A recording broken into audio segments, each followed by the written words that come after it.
Sanibonani guys, welcome back to enye video. Ngiyabonga kakhulu ukuthi ungene. So ngizothanda ukukhuluma ngalo daba lwaseMamelodi olamantombazana amabili okuthiwa ke abulewe indoda thizeni. These two girls kade vele kube trend ke you guys, abantu bethi abantwana abancane kangaka into kanjalo ngathi ke bebese ku grooveni, angathi abantu bakhuluma ukuthi ingane esihlala sise ku grooveni into kanjalo zihambe ebusuku ihleli iziphuzo obhiya, yonke lento esikhulunyiwe ngiyayibona bafethu. Into ebuhlungu ukuthi abantwana bashonile kuthiwa ke babulewe ekseni entathakusi ekseni early in the morning mabesho bathi ngabo past 4 kwazwakala lapha kuqhuma isibhamu umakhelwane ukuthi abazwa ke umuntu ememeza nje ekhuluma ukuthi okay awunyeke kwathini after that kwaqhuma ke isibhamu.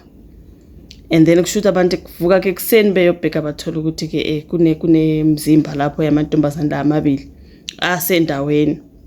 Kuthiwa ke uThiyamo Moramaga noBaliseng Moramaga, those two girls basesebancane, omunye ube na 21 omunye ube na 22 bebesasebancane bafethu ke kuthiwa badutshulwe ke makushiwo bekuthiwa ke angazi abantu bebe alleja ukuthi yindoda ekade bephuza nayo abathengela utshwala, kwazi kwavela nokuthi kuthiwa ke lo mlisa lo bathengela utshwala bofika ko 10k, ngathi ke bayidle imali yalo baba mhlawumbe ube expect ukuthi uzobathatha ehambe nabo kwakhe kuyothini. Uyazi like umuntu mayispenda imali yakhe on you, obviously is expecting something ukuthi masisuka lapha kugrooveni siyakwami into ekanjalo bebe alleja lokho abantu. Kodwa ngiyabona ukuthi istory lesi akusona, it's not really about. Ngeke ngabona interview kama wakhe uma walamanye amantombazana ashonile khuluma ukuthi uyazi ukuthi umntana wakhe ube kwi-abusive relationship, ukhona ke ubhuti obezwana naye, so okungangokuthi ke lo bhuti ngathi ube abusive, so ucabangela yena nakhona njengoba kuthiwa sekukhona oboshiwe ubesafuna ukubona ukuthi ngubani azokwazi ke uconfirm ukuthi nguye yini lo bhuti obedate ingane yakhe obe abusive emhlukumeza ngempela noma cha, ngoba akakwazi ukuthi lo muntu obanjiwe ubani. Angazi ukuthi uTebogo Mnisi ke lo bhuti obanjiwe kuthiwa he's a bouncer in okay. Into ebuhlungu ukuthi babulele boyi2 mangabe bedate one, then why unalive bobabili abantwana babulewe kanjalo kuthiwa ke kutholakala ukuthi obviously bebe nama bullet la ngasenhloko bonke boyi2 vele washaya nje emakhanda bonke boyi2.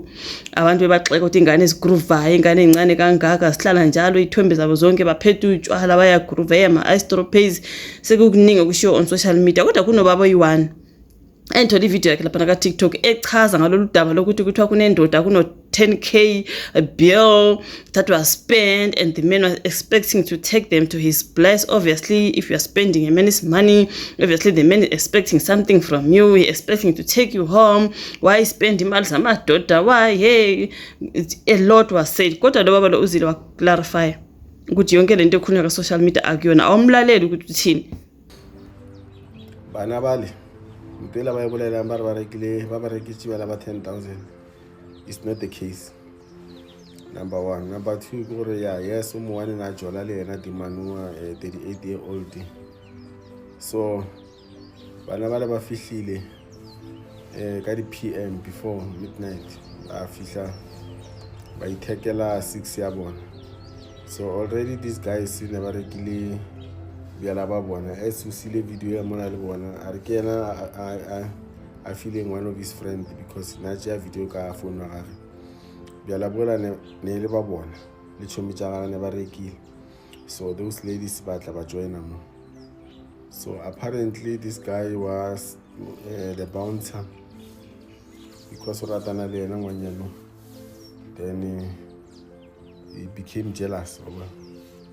So they could see go jealous even ngwana mongwe a bolela no kante why is that really this guy ambia ngwana so in because go mogolo another cousin. So it was well and off ba buhlaba bona babuhlaba le tsona di happy bubbly. So got the AM that is where things got out of hand because mishimana mpotsa gore bona ba tsamaile a tsamaya another one of the cousin, then o ashala le this guy So apparently ko nanya ko tsamaya le yena mara nkare that girl refused and say hey nkape gae wa bona and stuff what he became very angry wa bona. That is why mola ba reng mo sendile le WhatsApp messages are Tebogo is acting up and what. So yena e ba ba kreya mola na tsamaya le this girl another cousin. So ba fihla ka koloi yena 38-year-old le girlfriend ya gage another cousin. So a itla mola o tswile a thuntša a re o ne a thomile ka o thunya pele wa bona ke ge apparently this guy yena ka mokgwa e bonang o re nanya ka gore intention ya ne le go ba bolaya ka moka so that they cannot be a witness. So thomile ka o thunya yena ka gore is a boy, is a young man, so gore a ka tla kgone o tšhaba ene apparently vele o tšhabile mara yena re naganne gore a mo thunya fela maybe he's going to pass away or something. That is where antsa le go kgolenyana kwa utlwa di gunshot gape I think ke mo still ngwanola na refuse go tsamaya le yena because ke mo le utlwile makhi a bolela re o boletša re leave me alone. That is where a gunshot I utlwile. So vejina dimane ko gore le sequence ya gona event gore this guy vele nanya go ba bolaya ka moka so that they cannot be a witness because ba mo tseba bona. So ge ba mo tseba if he's going to kill one girl and the other one will collaborate and say we really so once he killed all of them then it was going to be a smooth down. So what happened banong dimana o phidile ke ena o ile mo go boditse maphodisa. That is why this guy was arrested. So this guy is a warning to banna gore tlogela ma 2000 I get tsebe gore why should a 38-year-old mara ke a utlwa ba re mo di tavern mo ba re majetsana go tletse le bana ba bo ma 50 years 60 years ba kitima le bana. I don't know why this 38-year-old are really obsessed le lona le ngwana wa le 2000 to such an extent gore o feel angry o mmolai gore that is still a puzzle gore why motho a ka tšea le 2000 very serious le mogolo so it puzzles me. But it goes to what I'm always preaching gore tlogelang di tavern ga di a loka batho ba modimo. Di tavern go satane o phela mo. Some of the taverns di go feel ka dinoga le re le bana ba bolaiwa mo taverneng mo but sequence of the events it thomile ona go taverneng wa bona. Sometimes this thing they can follow you and an incident they rega bona mo. So guys tlogelang di tavern go na le batho ba ileng gore ba lwala mo, they are sick, they are possessed wa bona. Rena sa le go tlasa moane mo Umzalo baba uyachaza ukuthi kuthiwa ke bebebathathu bebehamba bebathathu futhi bebuya lapho ka groove bewu3 labo sisa ababili nomunye oyi1 ongumfana.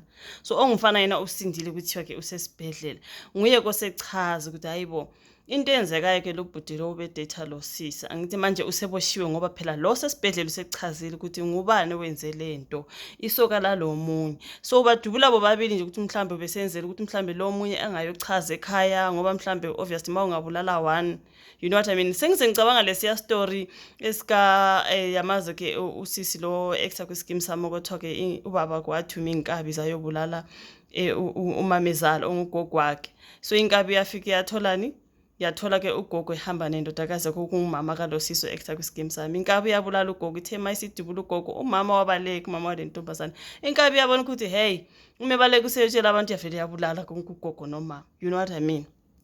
uLizzy on Skeem Saam. Angithi baba kusihleli simbona izitori zakhe. He was a police officer. Wathuma inkaba ukuthi asiyobulala uMamezala. Sathola uMamezala ehamba nomfazi wakhe, inkabi yafika yashaya both. Wathi yathi mayisikhuluma inkabi yathini, ngibona ukuthi mangamiyeka uzobalekela emphakathini yesho emphakathini obviously. So you should it was the same story. Lo bhuti lo ubona ukuthi mangashaya oyi1, lo omunye obviously uzoveza ukuthi ubulewo ubani. Wavele wafuna ukubashaya babili. Wabashaya babili kusho ukuthi umfana ke wasinda ngoba ubalekile njengoba kusho ukuthi usesibhedlela.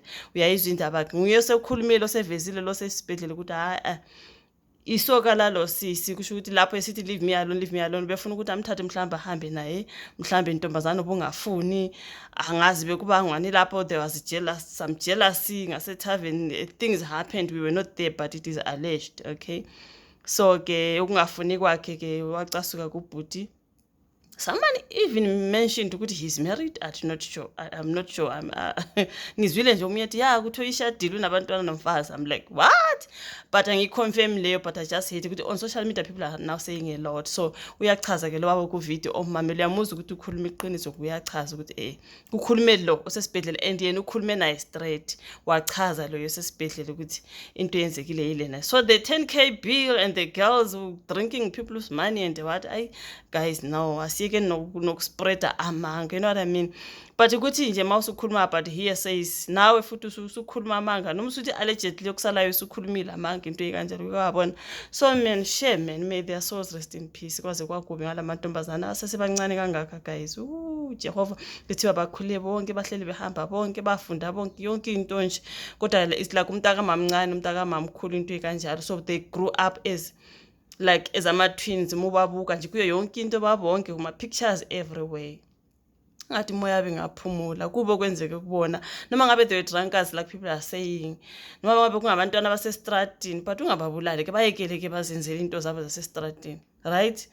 Kodwa ungababulali umuntu umbulalelana noma emubi emphakathini noma umbulalelana ngoba ukubulala umuntu buka manje usesejele. Siyambona lapha necourt uyabhayiza futhi ngathi ucela ukuyisola. Wow, to analyze abantwana. Hayi suka man. Hayi.